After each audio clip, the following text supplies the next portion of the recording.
AP రాజకీయాల్లో సంచలనం సృష్టించిన రఘురామకృష్ణంరాజు కస్టోడియల్ టార్చర్ కేసులో కీలక పరిణామం చోటు చేసుకుంది.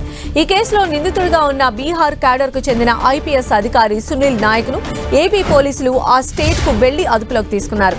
ఆ అధికారిని వెంటనే రాష్ట్రానికి తీసుకువచ్చారు గుంటూరు నగరం పాలెం పోలీసులు. గత వైసీపీ ప్రభుత్వ హయాంలో డిప్యుటేషన్ పైన ఏపీకి వచ్చిన సునీల్ నాయక్ సిఐడి డీఐజీగా సేవలు అందించారు. ఆ సమయంలో అప్పటి నర్సాపురం ఎంపీగా ఉన్న రఘురామకృష్ణంరాజును కస్టడీలో వేధించారనే ఆరోపణలపై గుంటూరు నగరం పాలెం పోలీస్ స్టేషన్లో ఆయనపై కేసు నమోదైంది.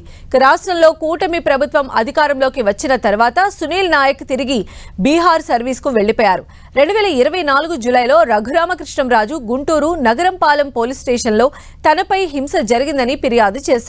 ఈ ఫిర్యాదు ఆధారంగా మాజీ ACB DG PV Sunil Kumar, మాజీ సిఐడి డీఐజీ సునీల్ నాయక్, నాటి సిఐడి చీఫ్ సీతారామాంజనేయులపై కేసులు నమోదు చేశారు. ఈ ఘటన వెనుక ఉన్న ఉన్నతాధికారుల పాత్ర నిర్ధారించేందుకు దర్యాప్తు కొనసాగుతోంది.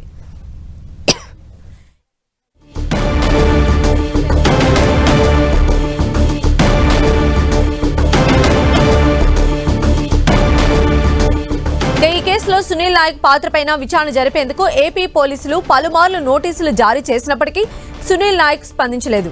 మరోవైపు అన్యాయంగా తనపై కేసులు నమోదు చేశారని బీహార్ కోర్టులో సునీల్ నాయక్ పిటిషన్ దాఖలు చేశారు. దీనిపై స్థానిక కోర్టు స్టే విధించింది. అయితే ఈ కేసు ఏపీ పరిధిలో ఉండడంతో స్టే చెల్లదని బీహార్ కోర్టు తేల్చి చెప్పింది.